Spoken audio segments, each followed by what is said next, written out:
যদি আজ রাতে আপনি মারা যান, কবরের অন্ধকারে কি হবে ভেবে দেখেছেন? ভাবুন তো, আপনি কবরের মধ্যে একা। হঠাৎ চারদিক অন্ধকার হয়ে গেল। সাপ বিচ্ছু আপনার শরীর কামড়াতে শুরু করলো। আর তখন আপনি চিৎকার করে বলছেন, হায় আফসোস, আমি যদি আল্লাহর আদেশ মানতাম। আপনি কি আল্লাহর প্রশ্নের উত্তর দিতে পারবেন?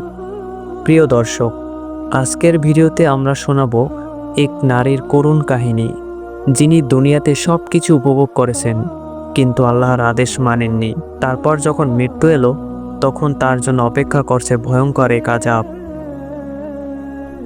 একটি গ্রামে বাস করতেন এক নারী। সব কিছু তার ছিল, ধন, সৌন্দর্য, মানুষের সম্মান। কিন্তু আল্লাহর আদেশ, সেটা তিনি পাত্তা দিতেন না। মানুষ বলতো, বোন, নামাজ পড়ো, পর্দা করো। তিনি হাসতে হাসতে বলতেন, এইসব এখন আর চলে না, আমি তো আধুনিক মানুষ। ভাই ও বোনেরা, চারপাশে কি আমরা এমন কাউকে দেখি না যারা আল্লাহর আদেশকে উপহাস করে? একদিন হঠাৎ অসুস্থ হয়ে পড়লেন মহিলাটি। দিন দিন তার শরীর ভেঙে পড়ছিল। শেষ মুহূর্তে তিনি কাঁপতে কাঁপতে বললেন, আমাকে বাঁচাও, আমি নামাজ পড়ব, আমি তওবা করব। কিন্তু ফেরেশতারা এসে গেলেন। রাসূল সাল্লাল্লাহু আলাইহি সাল্লাম বলছেন, যখন পাপীর মৃত্যু হয়, ফেরেশতারা তার হৃদয়কে এমনভাবে টেনে বের করে আনে, যেমন কাটার তার ভেজা উলের ভেতর দিয়ে টানা হয়। তিনি চিৎকার করলেন, কিন্তু তার রূহ বের হয়ে গেল।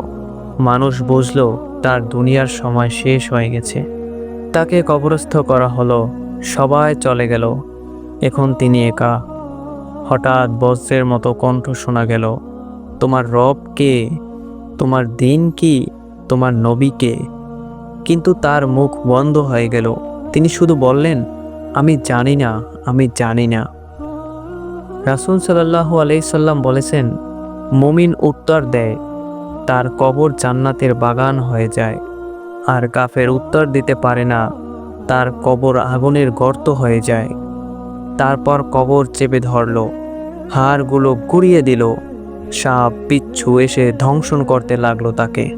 দর্শক, আপনি কি ভেবেছেন, যদি আজ আপনার কবরে এই প্রশ্ন হয়, আপনি কি উত্তর দিতে পারবেন? প্রতিটি নামাজ বাদ দেওয়ার জন্য তিনি শাস্তি পাচ্ছিলেন।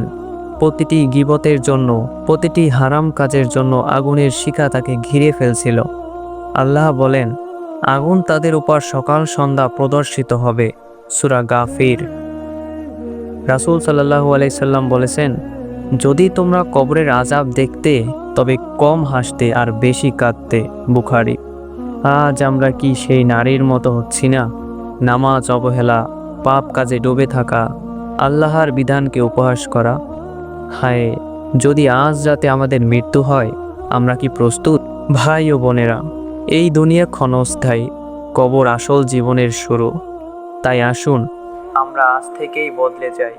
নামাজকে আঁকড়ে ধরি, গীবত, অশ্লীলতা, হারাম সম্পর্ক ছেড়ে দিই। পর্দা করি, আল্লাহর পথে আমরা সবাই চলি। রাসূল সাল্লাল্লাহু আলাইহি সাল্লাম নিয়মিত এই দোয়াটি পড়তেন, হে আল্লাহ, আমি আপনার কাছে আশ্রয় চাই কবরের আযাব থেকে। আমরা সবাই এই দোয়া প্রতিদিন পড়ি।